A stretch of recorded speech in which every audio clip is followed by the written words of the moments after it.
আমি যদি আবু বকর না হইয়া গরু হইতাম, মানুষ আমাকে জবাই করে খেয়ে ফেলতো, আর আখিরাতে জব দিয়ে করতে হতো না। আমি মানুষ যদি আমি সিদ্দিক আকবর না হয় যদি চরার ভিতরে ঘাস হইতাম, আমারে গরু খায় ফেলতো, আমার কোনো হিসাব দেওয়া লাগতো না। অথচ সেই সিদ্দিক আকবর পয়গম্বরের এমন একজন সাহাবী, আহলুস সুন্নাত ওয়াল জামাতের আকীদা হলো আদম পয়গম্বর থেকে মুহাম্মদুর রাসূলুল্লাহ পর্যন্ত লক্ষাধিক পয়গম্বরের পরে যেই মানুষটা উম্মতের দাম আল্লাহর কাছে বেশি, তার নাম হলো আবু বকর সিদ্দিক। নবী জিজ্ঞেস করে, এই জান্নাতে প্রহরী এটা কার জন্য আল্লাহ বানাইছে বলা যাবে? প্রহরী ডাক ডাক আল্লাহর পয়গম্বর, এই সুন্দর বালাখানা আল্লাহ বানাইছেন হযরতে ওমরে ফারুকের জন্য আল্লাহ বানাইছে। সুবহানাল্লাহ। নবী ডাক ডাক আয়েশা, আমার একজন উম্মত আছে, যে উম্মতটার জন্য জান্নাতের 8টা দরজা একই সঙ্গে ডাকবে, সম্মানিত মেহমান আপনি আমার দরজাতে আসেন। আল্লাহ নবী এই কথা বললে আম্মা আয়েশা বলে, পয়গম্বর তাহলে বলেন আপনার ওই উম্মত কেডা যাকে জান্নাতের 8টা দরজা একসঙ্গে ডাকবে? আল্লাহ নবী কয়, আর কেউ নয়, তিনি হলেন আমার আপনার আমার তোমার আল্লাহ, আমার তোমার আব্বা, আমার শ্বশুর আব্বা, তিনি হলেন হযরতে আবু বকর সিদ্দিক রাদিয়াল্লাহু তাআলা আনহু। সুবহানাল্লাহ। মানুষটা অত্যন্ত নরম, কিন্তু এমন ঈমান এমন আমল আল্লাহর কাছে বড় প্রিয়। জান্নাতের 8টা দরজা তাকে ডাকবে, এমন উম্মত আর দ্বিতীয়টা নাই। সুবহানাল্লাহ। সেই সিদ্দিক আকবর অত্যন্ত নরম জবানটা রেখে ইবাদত করছেন, কিন্তু চুপ থাকার অর্থ খালি সবসময় সুবহানাল্লাহ জিকির করা না, অন্যায় সামনে হচ্ছে প্রতিবাদ করা ইমানি দায়িত্ব দরকার, ঠিক কিনা? আমি বড় বুজুর্গ, আমি আব্দুল কাদের জিলানীর মুরিদ, আমার সামনে যদি কেউ আল্লাহকে গালি দেয় কিচ্ছু কমু না, এরকম বুজুর্গর দাম নাই। কি ডিস্টার্ব সাউন্ড, খালি আপ ডাউন করতেছে, আমার তো মেজাজ খারাপ হয়েছে। একবার কমে একবার বাড়ি বাস করা যায়? হ্যাঁ, তুমি খালি বাড়ালি তো রব না। আল্লাহ আল্লাহ আল্লাহ আপনার সামনে আমার সামনে আল্লাহকে গালি দেয়, নবীর ব্যঙ্গ করা হয়, আর আমি যদি চুপ থাকি আর কই সুবহানাল্লাহ সুবহানাল্লাহ আলহামদুলিল্লাহ, ওরা বুজুর্গ, আমি তো বড় বুজুর্গ। আল্লাহর কসম, নবী কয় ফাহুয়া শয়তানুল আকরাস, তুমি হলো সবচাইতে বোবা শয়তান। সুবহানাল্লাহ, নাউযুবিল্লাহ কান্না জোরে কান্না মিয়া। হ্যাঁ, এটাই, যত বড় বুজুর্গ হও, যত বড় আলেম মুফতি মুহাদ্দিস আর বক্তা হও, আমার সামনে যদি অন্যায় দেখে প্রতিবাদ না করি, আমি যদি আল্লাহ ওলি দাবি করি, খোদার কসম আল্লাহর নবী কয়, পৃথিবীর কোনো আলেম বলে নাই, কোনো স্কলার বলে নাই, আল্লাহ নবী কয় ফাহুয়া শয়তানুল আকরাস, বাবা শয়তান। কত কথা জোরে বলা অভ্যাস, জোরে বলে তো গলা ভেঙে দেবে।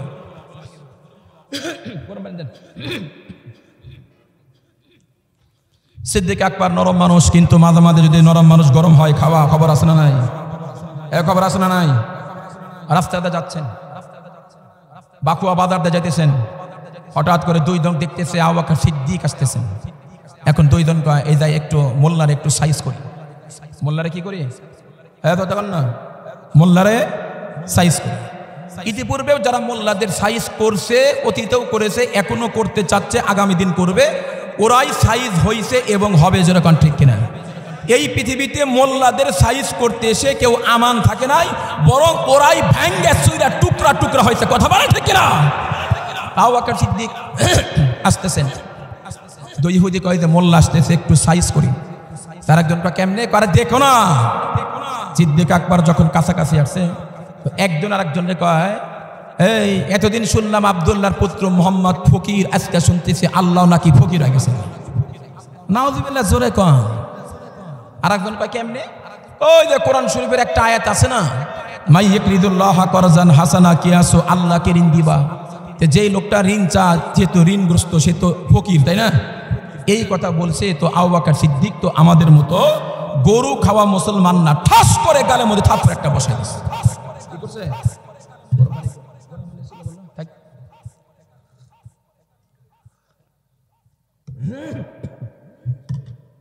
ইহুদি গালের মধ্যে, আরবের মানুষ ধলা ফকফকা গাল, বস্তু তুলতুলা, সুন্দর করে গালটা ধরে 5টা আঙ্গুলের সাপ গালের মধ্যে বসে গেছে। পয়গম্বরের দরবারে গেছে। ইমানদারের হাতের পাওয়ার আছে না নাই? কথা গান আছে না নাই? কথা গান।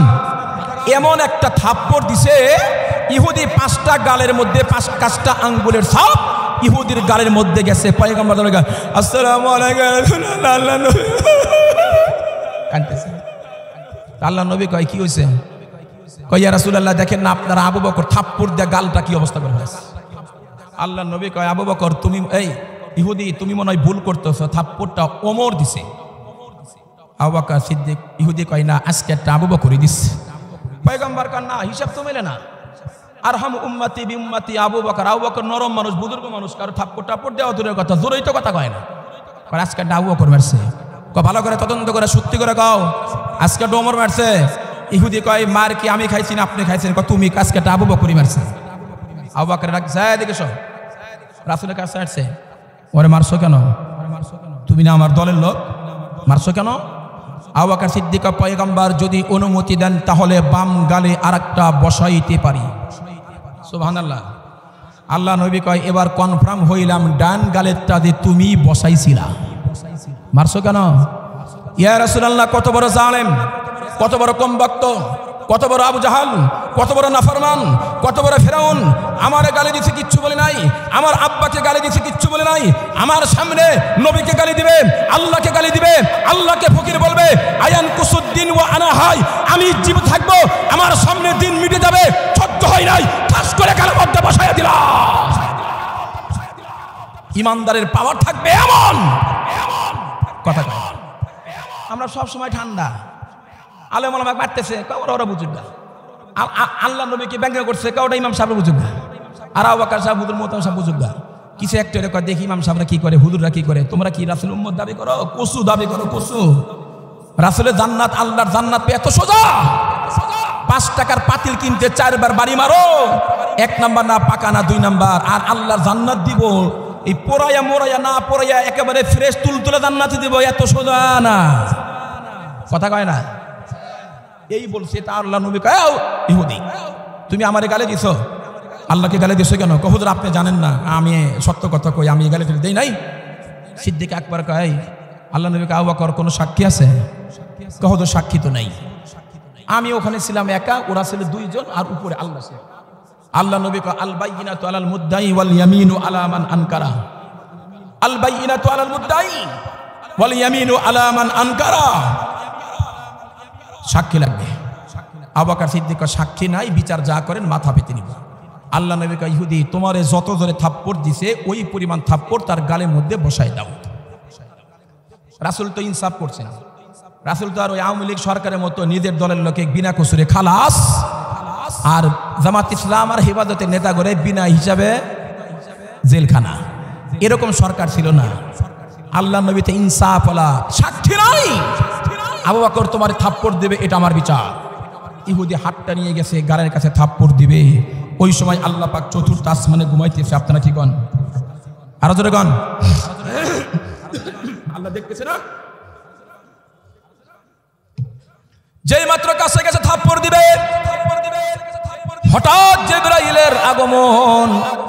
আল্লাহ নবী কয় এই থাপ্পড় দিও না, কার্যকর করো না, একটু অপেক্ষা করো, কিফসাতান দাঁড়াও। এখন তো জিবরাইলের আসার শিডিউল নাই। এখন জিবরাইল আলাইহিস সালাম কেন আসলো আগে জানা নাও, এরপরে বিচার না হয় করা যাবে সিদ্দিক আকবরের সামনে। এবার জিবরাইল ডাক ডাক আল্লাহ নবী গো, এই দুনিয়াতে সিদ্দিক আকবরের পক্ষে সাক্ষী থাকতে না পারে নবী গো। এই দুনিয়ার মালিক, আসমান জমিনের মালিক, আপনার আমার মালিক আল্লাহ নিজেই সিদ্দিক আকবরের পক্ষে সাক্ষী হয়ে গেছে। লাকাদ সামিআল্লাহু কাওলাল্লাযীনা ক্বালু ইন্নাল্লাহা ফাকীরুন ওয়া নাহনু আগনিয়া। ওরা যে বলছে আল্লাহ ফকির আমরা ধনী, অবশ্যই লাম তাকিদ লাগাত, আল্লাহ অবশ্যই শুনছে। এবার পয়গম্বর আপনি বিচারটা কার্যকর করেন। পয়গম্বর কয় কি রে ইহুদির বাচ্চা, বিচার করব কেমনে? তুই না বললি আল্লাহরে গালি দাস নাই, আমারে গালি দাস নাই। জিবরাইল দে সবগুলা বলে দিল। এবার ইহুদি ডাক ডাকা পয়গম্বর আমি কি জানছিলাম, ধারণা করছিলাম সামান্য ব্যাপার নিয়ে আবার আল্লাহ নাক গলাইব। নাউজুবিল্লাহ, কত বড় বাটপার ও ইহুদি আজকে ইসরায়েল। কথা কয় না। মুসলমানদের রক্ত না দেখলে ওদের পেট হজম হয় না, মুসলমানদের রক্ত না দেখলে ওদের ঘুম হয় না। ওই ইহুদির বাচ্চা ইহুদি ইসরায়েল, ওর দালাল বাংলাদেশে যারা আছে ইহুদির পক্ষে কথা কথা বলে এদেরকে পিটাইয়া বাংলাদেশ ছাড়াইতে হবে। কথা বলা ঠিক কিনা? আছে না নাই? আছে, অনেক আছে। হুজুররা খালি ফিলিস্তিন ফিলিস্তিন করে। ইসরায়েল কি করছে? ইসরায়েল তোর বাপ হয়। ইহুদিদের চরিত্র বোঝা গেল। আল্লাহ নবীর সাহাবী আবু বকর সিদ্দিক নরম, খুবই কি নরম, কিন্তু মাঝে মাঝে গরম। এই যে মুরব্বীরা নরম মানুষ, কিন্তু যদি একবার গরম হয় থামানো যায়? আলেম ওলামা 16 বছর কষ্ট করছে, কিচ্ছু কয় নাই। বৈষম্য বিরোধী আন্দোলনের মাধ্যমে আলেম ওলামাও এমন খেপা খেপছে। আলেমরা বলে আমরা নবীদের চরিত্র দেখাই, আমরা কেউ গালে থাপড় দিলে আমি পাল্টা থাপড় দেই না, বলি ভাই আপনার অসুবিধা নাকি? কিন্তু আলেমরা চরিত্র দেখায় নবীদের। আলেমরা কিচ্ছু বলে না। দরজার পাত যখন ভেঙে যায় এমন দাবার দিবে, আলেমরা পালাবার পথ পালা, পালাবার পথ পালা বলে গেলাম। কি নির্যাতনটাই করছে। এখন আবার স্বপ্ন দেখতেছে চট করে বাংলাদেশ ঢুকবে, চট করেও না ফট করেও না। গতকাল মাহফিল ছিল আমার সাভার বিএনপির ওই যে ডাকসুর বিপি আমানুল্লাহ আমান সাহেব, উনি প্রধান অতিথি, উনি ছিল না, অসুস্থ মনে হয়। তো ওখানে আমি বলেছি, সব জায়গায় এই কথাই বলি, একটাই, বাংলাদেশে এই সরকারের আমলে যদি আওয়ামী লীগকে নিষিদ্ধ না করা হয়, ভবিষ্যতে ওরা ক্ষমতা অথবা রাজনীতিতে আসতে পারে, সম্ভাবনা আছে, গণতান্ত্রিক অধিকার। কিন্তু শেখ পরিবার, শেখ হাসিনা, পুতুল, টিউলিপ, শেখ রেহানা, অমক তমক বাংলার জমিনে কিয়ামতের আগে আসার সম্ভাবনা নাই, সম্ভাবনা নাই। যারা স্বপ্ন দেখতেছেন, স্বপ্ন থাকবে। শেখ পরিবার বাংলাদেশে চলে না, চলতে দেওয়া হবে না। ঠিক বললাম না? ভুল বললাম?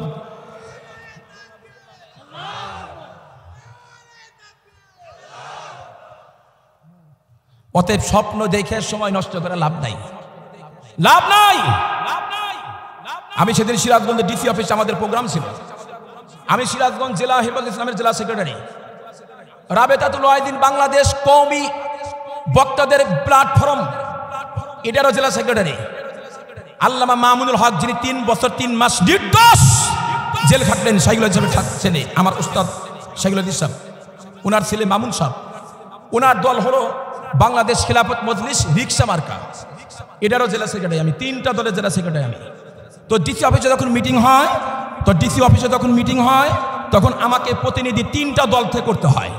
তো আমি সেদিন বলেছি, ডিসি সাহেব, আইন শৃঙ্খলা বাহিনীর মিটিং, আইন শৃঙ্খলার অবনতি আমরা দেখতেছি, পুলিশ ঠিকমতো কাজ করতেছে না, তদন্ত করেন, এগুলা কি আওয়ামী লীগের সাথে জড়িত কিনা?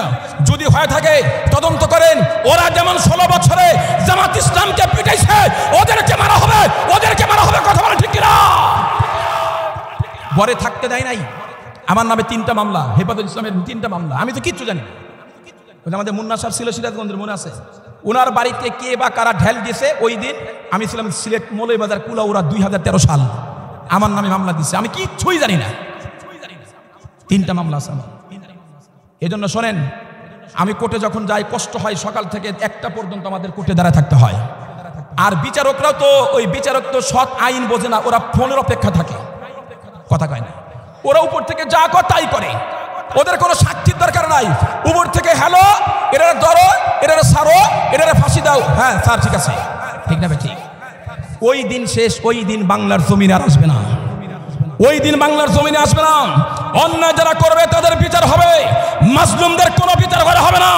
মাজলুমরা নিরীহ মানুষ, রাস্তাতে হাঁটবে, সংসার করবে, চাকরি করবে, ব্যবসা করবে, বাধা দিলে চোখ উপড়ে ফেলা হবে, চোখ উপড়ে ফেলা হবে বলে গেলাম। মৌলিক অধিকার আমার আপনার কি ভাই? মৌলিক অধিকার। আমি বলতাম ভাই ভাল লাগে না, হুজুর মামলা কয়টা? বলে 3টা। হুজুর আমাদের 32টা। বিএনপি নেতা, জামাতের নেতা, 32টা মামলা, প্রতিদিন হাজিরা দেওয়া লাগে। হুজুর আপনি তো মাসে আসেন 3 দিন, আমার কালকে হাজির আছে, আমার কালকে হাজিরা, সেই মামলার হাজিরা এখন আছে, কালকে হাজিরা কোর্টে মোহরি ফোন দিছে। যেই লোকটার 32টা মামলা, সেই লোকটা বাড়িতে সময় দেয় কখন? বাড়িতে একটু হাজিরা দেয়, বাড়িতে বোর কাছে থাকবো না।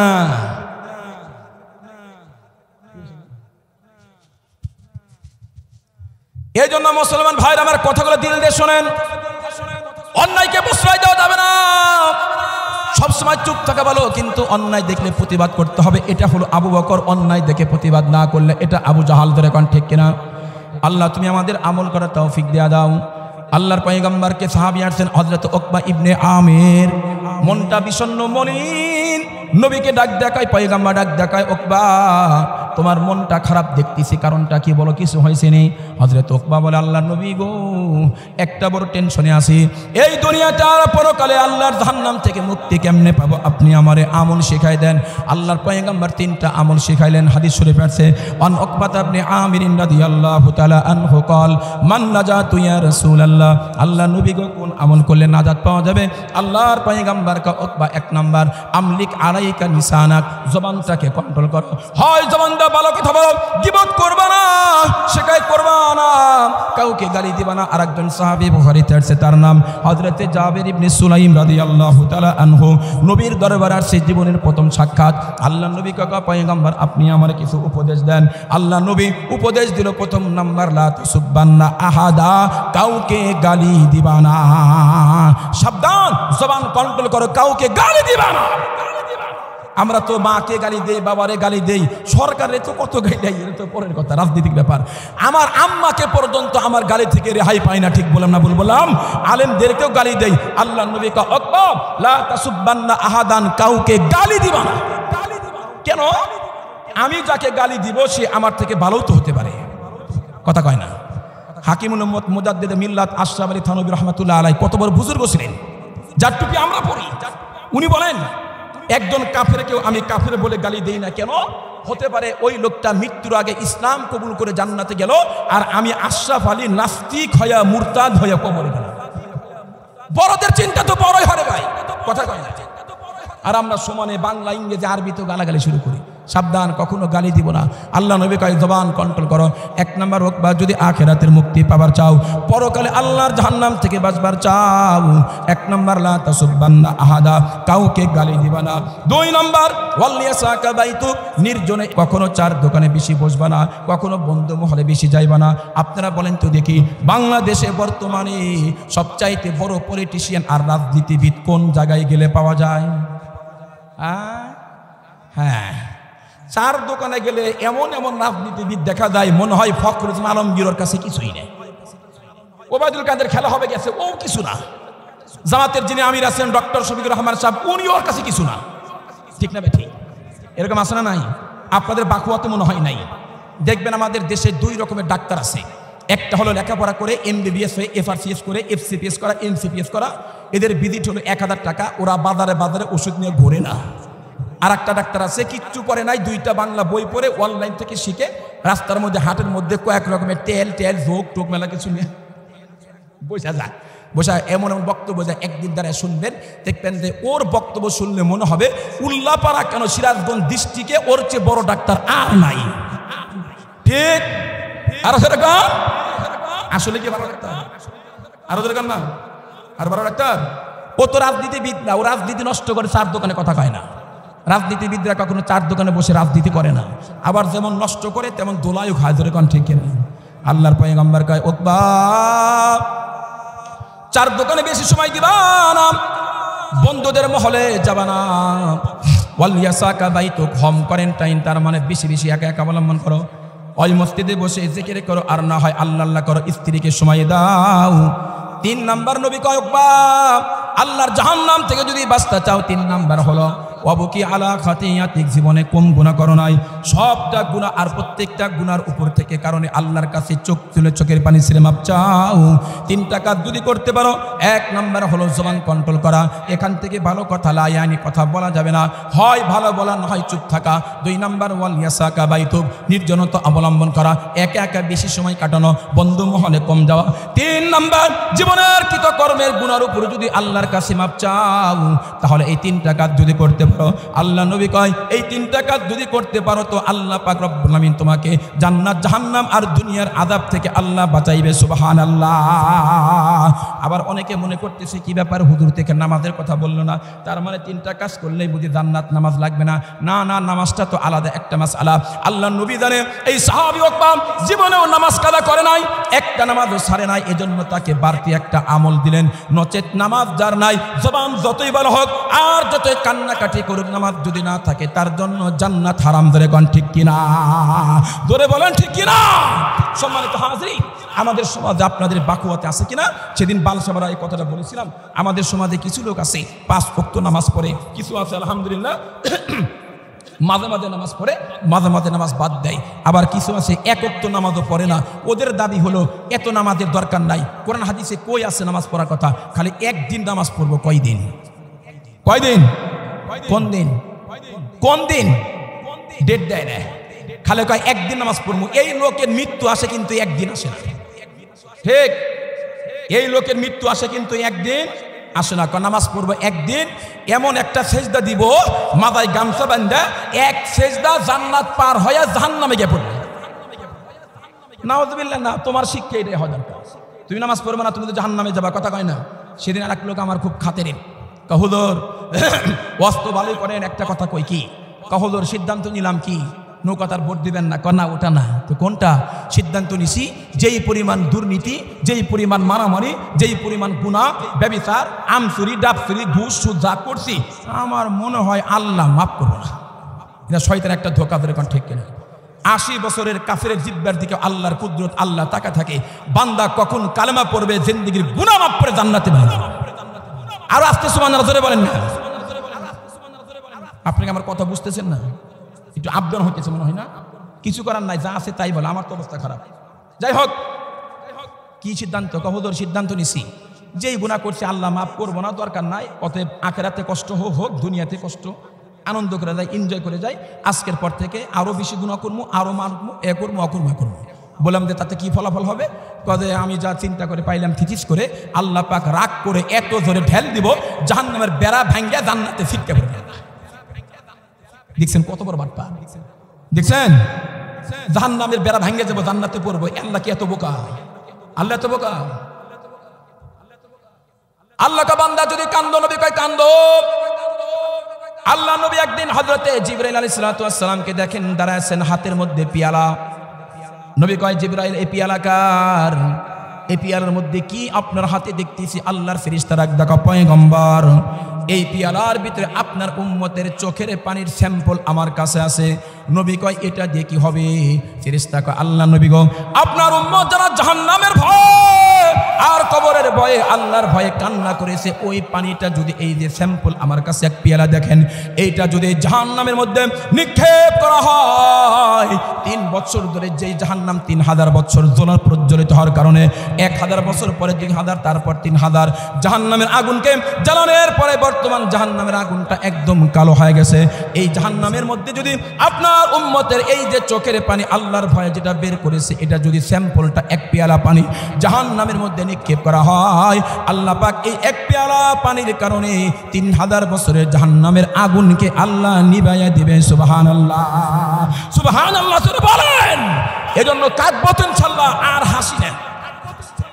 এর জন্মের হাসা হাসে, নামাজেও হাসে। একটা মোবাইল বেরোছিল রিংটোন কিছুদিন আগে, এখন আর নাই। জন্মের হাসা খাক খাক করে হাসা, হাসে না? মোবাইল আছে এখন, এখন আর নাই। হাসেন কম, হাসেন কম, হাসেন। এক আল্লাহর নবী জিজ্ঞাসা করা হয়েছে, আপনি হাসেন না কে? হাসবো তো আখেরাতে। সুবহানাল্লাহ, হাসবো কবরে গিয়া, দুনিয়াতে তো হাসার টাইম নাই। আর একজনকে জিজ্ঞাসা করছে, আপনি ঘুমান না কেন? ঘুমাবো কবরে, দুনিয়া ঘুমের জায়গা না, আর আমরা সারাদিন ঘুমাই। কথা কয় না? সামান্য আমলেও তো আল্লাহ মাফ করতে পারে ভাই, কথা বলছি কিনা? আল্লাহ বাহানা খোঁজে। আব্দুল কাদের জিলানী কয়, আল্লাহ জান্নাত যদি দাও তো আলহামদুলিল্লাহ, আর জান্নাত না দিলে জাহান্নাম তো দিবা, তবে এমন একটা জায়গা দিও যেখান থেকে আল্লাহ মাঝে মাঝে তোমাকে দেখা যায়। সুবহানাল্লাহ জোরে বলেন। বড়দের চিন্তা কি? ওরা দেখে যে জান্নাত চাইয়া লাভ নাই, জান্নাত তো হাজার হাজার, আল্লাহ যদি আমার হয় জান্নাতুল অভাব। জোরে বলেন না। হাদিস শরীফ আছে, আল্লাহ এই কথা বলে আমি আলোচনা একটু ইতির দিক যাব। আল্লাহর পয়গম্বর কা হাসরের ময়দানে একটা লোক দাঁড়ায় থাকবে ওইদিকে, আল্লাহ ভাই তুই দাঁড়ায় আছিস, যা তুই জাহান্নামে যা। লোকটা দিবে দৌড়। আল্লাহ বলবে কিফসাতান, একটু দাঁড়াও, তোমারে বললাম জাহান্নামে যাও, অমনি দৌড় দিলা, কারণটা কি? তুমি তো একটু গড়ে মুছে করলে না। লোকটা বলবে আল্লাহ দুনিয়াতে কত কিছু করতে বলছে, একটা কথাও তোমার মানি নাই, আজকে না মানলে তো উপায় নাই, এই জন্য তুমি বলছো দৌড় দিতে, জান্নাত না জাহান্নাম দেখার টাইম নাই, দিছি দৌড়। আল্লাহ বলবে তোর এই মুচকে হাসিতে বলবে তোর জিন্দেগির গুনাহ মাফ করে জান্নাত দিয়ে দিলাম। বাম দিকে আরেকটা খাড়া থাকবে, উল্লাপাড়ার লোক এটা মনে হয়। সুবহানাল্লাহ কেন? বাকুয়ার লোক হবে, আমিন জোরে বলেন। এটাকে বলবে তুইও জাহান্নামে যাও, এটা জাহান্নামে যাবে, যাওয়ার পথে 10 বার তাকাবে, 10 হাত গাবে, আবার দাঁড়াবে, আবার ঘুরে আল্লাহর দিকে তাকাবে, আবার যাবে, আবার তাকাবে। আল্লাহ বলবে পরে বললাম জাহান্নামে যা, ও দিল দৌড়, তরে বললাম জাহান্নামে যা, তুই থামোস কে আর ব্যাক করস কে? লোকটা বলবে আল্লাহ দুনিয়াতে তোমার নাফরমানি করেছি, জাহান্নামের ভয় আছে, কিন্তু একটা আশাও আছে, তোমার রহমতের আশা সারি নাই। আমি সামনে আগাই, কেন জানি মনের মধ্যে আবার বলে যে আল্লাহ না জানি আবার তুমি কখন ডাক দাও। সুবহানাল্লাহ বলেন, আবার কখন ডাক দাও, আবার কখন ডাক দাও। এটা বলতে বলতে আবার তাকাই, আল্লাহ বলবে এই তোরও গুনাহ মাফ করে জান্নাত দিছি, যা। সুবহানাল্লাহ বলেন। সামান্য আমলও আল্লাহ কবুল করে জান্নাত, সামান্য গুনাহ যদি ধরে বসে কথা কয় না। উপায় আছে, উপায় আছে। আমি গত পরশুদিন 2 তারিখে মাহফিল করতে গেছি দরবেশ বাবার এলাকা। দরবেশ বাবা চেনেন? ঢাকা নবাবগঞ্জ দোহারে মাহফিল করতেছি। আপনাদের এলাকার এমপি কে ছিল? এস সালমান রহমান। বললাম যে দরবেশ বাবা হ্যাঁ, লোক ভালো ছিল। উনি 36,000 কোটি টাকা শুধু ইসলামী ব্যাংক থেকে লুট করছেন একা। আমি বললাম যে উনি থাকলেও এই কথা বলতাম ওই দিন যে 36,000 কোটি লুট করছেন, আপনি আরো করেন, আপত্তি নাই। দাড়ি কাটছেন কেন? এটা আগে করেন, কথা কয় না। আপনারা জানেন না নাকি উনি দাড়ি কাটে বলেছিল না? দাড়ি কাটছে, এমন কাটা কাটছে দুনিয়াতে কেউ এরকম কাটে না। আমাদের মোস্তাক ফাইজুদ্দুর কাকা মনে হয় যে শীষ কাগজ দিয়ে ঘষছে, দাড়ির কোনো চিহ্নই নাই, ঠিক না? সবচেয়ে নিম্নমানের কাজ করছে এই শরীরটা। দাড়ি ছিল, এতদিন মানুষকে দাড়ি দিয়ে ধোকা দিচ্ছে, যেরকম ঠিক কিনা? বোঝা গেল এই দেশের মানুষের সবচাইতে আপন মানুষ হলো ওলামা কেরাম। ওলামা কেরাম নকল দাড়ি রাখে না, আওয়ামী লীগের মতো নকল দাড়ি রেখে মানুষকে ঠকাই নাই, যেরকম ঠিক কিনা? এদেশে আর খাওয়া নাই, ওদের আর খাওয়া নাই। এখন এদেশে ইসলামী রাষ্ট্র হবে ইনশাল্লাহ, কথা কয় না? আলেমরা দেশ চালাবে, যেরকম ঠিক কিনা? ইসলামী স্কলাররা দেশ চালাবে, আলেমরা দেশ চালাবে। এই দেশে জুলুম থাকবে না, দুর্নীতি থাকবে না, ঘুষ থাকবে না, ধর্ষণ থাকবে না, কোনো কিচ্ছু থাকবে না। দাঁড়াইয়া নিরাপত্তা পালন করাও থাকবে না। বলে গেলাম, এই জন্য আমাদের যা যা করা দরকার করবো ইনশাল্লাহ, করবো ইনশাল্লাহ। প্রত্যেক জায়গা থেকে আমাদের প্রথম কাজ হলো প্রত্যেক জায়গা থেকে অন্যায়ের প্রতিবাদ করা। কোনো অন্যায় যেন মাথা তারা দিতে না পারে, অঙ্কুরে শেষ করতে হবে। রাজি আছেন? রাজি আছেন? আল্লাহ আমাদের কবুল করুন, আমিন। দেখেন ওয়াজ তো মাইকেরও সমস্যা, বেশি ওয়াজ তো করা যাবে না, কারণ সময় আমার হাতে খুব কম। আমাদের প্রথম টার্গেট হলো আমাদের খালেদ মোহাম্মদ সাইফুল্লাহ, মোহাম্মদ আব্দুল হাই মোহাম্মদ সাইফুল্লাহ সাহেব, ওনার আলোচনাটাই আমরা শুনবো। প্রধান টার্গেট। আমি আপনাদেরকে সংক্ষিপ্ত আকারে যে আলোচনা করলাম, এই যাই বলেন এই মুখ থেকে যা বের হওয়া ওটা কিন্তু আর ঢোকানো যায় না, কথা বলেন না কেন? আর এটার কারণে মানুষ বিপদে পড়ছে। 41 সাল পর্যন্ত প্রধানমন্ত্রী থাকবে গ্যারান্টি দিছিল, কিন্তু জবানের অপব্যবহারের কারণে সামান্য এর চাইতে বড় বড় ঝামেলা মুহূর্তে মিটাইছে, কিন্তু আসলে পতন হবে আল্লাহর পক্ষ থেকে, জোরে কোন ঠিক কিনা? দেওয়ালে যখন পিঠ থেকে গেছে। আজকেও গতকালকে সাভারে প্রোগ্রাম করতে গেছি, ওইখানে টাঙ্গাইল লতিফ সিদ্দিকী আছে, যে লতিফ সিদ্দিকী পরিবার, আমি তাদেরকে ভালো করে চিনি, আমাকে গত ইয়েতে অ্যাটাক করছিল।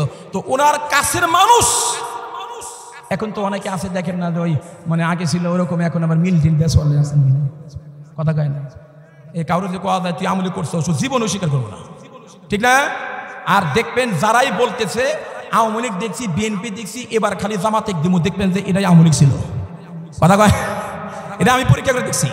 যেই লোক বলতেছে এতদিন যা দেখছি এখন জামাতে ভোট দিমু, ভালো কথা, কিন্তু উদ্দেশ্য খারাপ। এটা বিগত দিন আওয়ামী লীগ ছিল, কথা ঠিক কিনা? ও জানে বিএনপি আসলে ওর কাল্লা থাকবে না, যেরকম ঠিক কিনা?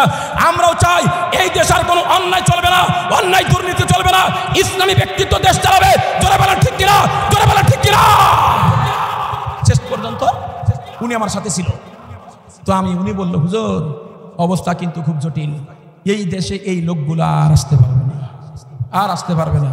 এখন এরাও চিন্তা করতেছে যে এই দেশের যে অবস্থা হয়েছে এখন কি করা যায়, চট করে যদি ঢোকে এসে নানান ধান্দা, কিন্তু নানান স্বপ্ন দেখে স্বপ্নই থাকবে, আর স্বপ্ন বাস্তবায়ন হবে, আরো যারা বলেন হবে না। আর যারা দুর্নীতি ভাঙচুর চাঁদাবাজি করতেছেন, একটা মেসেজ দিয়ে যাই। গতকালকে আমি মেসেজটা পেয়েছি ধর্ম উপদেষ্টার পিএস এর কাছ থেকে, ডাইরেক্ট আমার ফেস টু ফেস কথা বলছেন, যদি বেশি উড়াতারা হয়, যদি বেশি মারামারি হয়, চাঁদাবাজি হয়, কন্ট্রোল করতে না পারে, তাহলে সেনাবাহিনী জানুয়ারির 1 তারিখে ক্ষমতা হাতে নিবে, এরপরে সবগুলাকে পিটিয়ে।